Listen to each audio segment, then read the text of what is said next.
to talk to you about an area that's really sensitive, but really something that I've struggled with in the past. It's a really important area, which is anxiety. So I do believe that there is a chemical imbalance, and sometimes people need support and they need medication. But I also think there's some things that we can do to relieve our anxiety. And I wanted to talk about practical steps and things that I can do to encourage you guys, things that have worked for me and also for friends and family of mine that I've given this advice to, and it's really helped. So I'm hoping this will help you, and please share this because I think it will help so many other people. So look, God is Prince of Peace, and we should have peace. And if you've received the Holy Spirit, if you've asked Jesus to come into your life, or you should have peace. And that doesn't mean that everything's perfect. It just means that you can go, I don't know what's going on, but I know it's going to be okay, and God's got me.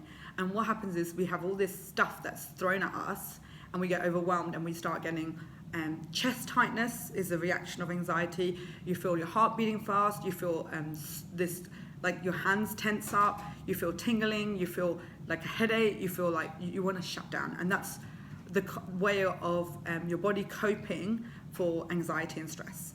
And I'm not a doctor or a professional, a medical professional, and you should see someone if you need to. But I want to give you 3 tips that I think will really help alleviate that. I want to give you a scenario actually. I've got a friend who I loved and adore, and last year I was helping her through some stuff, and we were talking and praying, and I was helping her through some of the stuff that her thinking and her negative thinking and self-doubt, self-confidence that she's lacking. And so we talked about those things. And so when I'm traveling, I often check in with people and say, hi, how are you doing since we last spoke? It's been a month or 2, or whatever's going on. And this person just didn't respond to me, and I was thinking, oh my goodness, did I say the wrong thing? And you start creating this scenario in your head, of course. And I'm like, oh my God, is she annoyed with me? Because I was just saying, hey, are you okay? Just checking in. Hey, do you need any prayer? Do you need any support? What's the update? Nothing. Radio silence since like 4 or 5 months. And I was like, crap. And the funny thing is, she's posting on Instagram and she's posting on social media. And I'm like, so she's not that unwell. And I was thinking, I'm not annoyed, but I'm just like, what's going on? And then I bump into her at Colour Conference, and she's like, oh my goodness, Lena, oh my goodness, I need to speak to you. I'm so glad you're here, and I'm so glad you're in Sydney, and I need to speak to you. And like, if you're in Melbourne, can I fly down to Melbourne for the day just to spend the day with you? Because I know when I'm around you, you can help me and you get me. And I was like, what? How is it that I'm someone that she believes can help her, support her, but yet she's not replied to any of my messages, 10 different messages, just encourage her and saying, hey, I'm here for you. Like, let me know if there's anything you can do. No. And then I realized, I looked at her phone, and she told me that she had, she told me that, look at all these messages. Like, she had over 110 messages, text messages, not to mention WhatsApp messages, Instagram, Facebook, and TikTok, probably all these other things where she was just overwhelmed. And she's like, it's not just you, Lena. I'm just rubbish at this. And I was like, you're not rubbish at this. You've just never been taught how to do this. And sometimes we are given social media and all these things, and we don't know how to manage it. And it causes us anxiety and stress. So this is how to alleviate your anxiety from social media and all those text messages. And you feel like people texting you in these group messages are almost like an attack. And you already have emails at work and personal emails and subscribing emails from like clothing websites and all that. It's just overwhelming. And so let's manage it. Like anything, we need to manage it. We need to learn how to manage it. So step 1, schedule a time to look at your messages, because you do want to respond to people.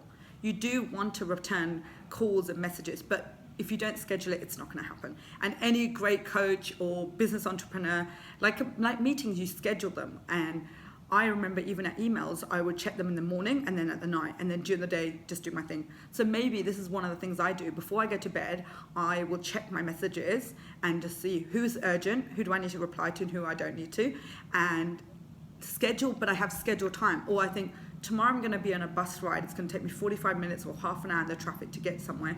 I'm going to check my messages then. So I respond to people within 24 or 48 hours. The only time I don't respond to people is because I'm traveling and I'm on a plane. But I know that I value my relationships and my friendships, and I know you guys do as well. So this is really important, because you want good people. You want that friend that's calling you and texting you and say, I'm here for you. You need their help. But yet you get so consumed and so overwhelmed that it doesn't happen. So 1, schedule the time to respond to messages. 2, who are you actually responding to? Because You don't need to respond to 500 people, and you physically can't have 500 people. And I feel like we need to really understand who's in our inner circle and who are just companions and friends that we know. And so what's the definition of friendship to you? And for me, a friendship is like a close friend is someone who speaks life into me, encourages me. When I'm around them, they bring me up, they encourage me, they make me feel good about myself, they remind me of who I am. They're like, you can do this, and they're my biggest cheerleader. And then I have lots of friends who know me and they like me and I like them, but they don't know me personally. They don't know what I need. They don't know how to encourage me. They are struggling with their own stuff, and we love each other and we're nice to each other, but they can't support me. And so if I spend so much time with that group of friends and they're fun and they're outgoing, there's about 4 to 10 people maybe at any one point in my life where they're actually good for me and they bring me up or they remind me of who I am. So who are your inner circle friends? And some people say in your life, you'll probably only get the handful of them. You're not meant to have hundreds of them. It's meant to be 3 or 4 people.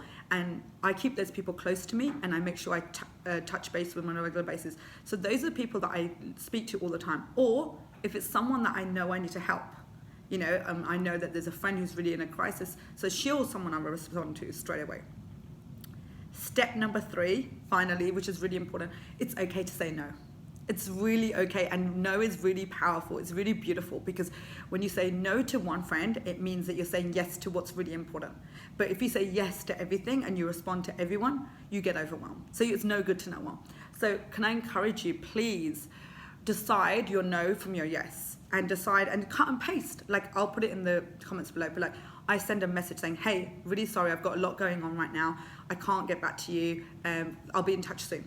I've got a lot going on, can you give me some space? So you can cut and paste that message and send it to 10 friends, or just saying, hey, I'm having some time out, can you just give me some space? So you just cut and paste, and send that to people. You don't need to explain yourself to everyone, I understand that. But I don't think it's okay to just completely ignore people. And then also you feel guilty, you feel regret, you feel annoyed. So just say, at the moment, I can't be there for you. If they're asking for something, say, I'm really sorry you're going through a bad time, but I can't be there for you because I'm going through some stuff, my personal stuff myself.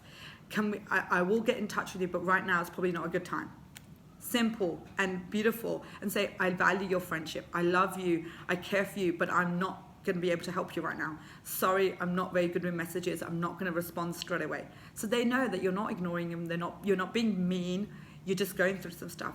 Be honest. It's okay. People will not reject you. I feel like sometimes we think that we'll tell people and they'll reject us and they're like, oh my God, she's got a problem. Everyone's got stuff going on. But what you're saying is, I'm taking some space to take care of myself and love myself. And remember, you can't love others if you can't be full first. Your cup has to overflow. The Bible talks about loving others as and it talks about we would know Christ's love by the way we love one another. But you need to receive love to give it out. You don't have love if you're exhausted and overwhelmed, you're anxious all the time. You don't have love to give out.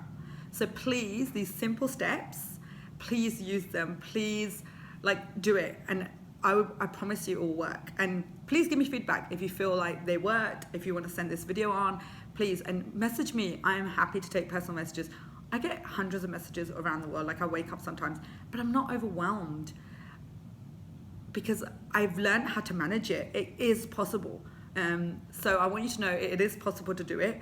And I know some of you out there, final thing, want to have big businesses, you want to have a family, want to have a bigger leadership team, or whatever you want to do in life. If you can't do this well, communication and managing your messages, how are you going to deal with it when you've got more people in your life, if you've got in-laws and you've got a bigger business or a bigger team or bigger role at work? So we need to get better at this now. But yeah, I hope this helps, and I'll be making other short videos like this. So yeah, let me know your feedback. I am welcome to criticism as well, and but I'm welcome to just healthy feedback and know what you guys would think, and if this helped you.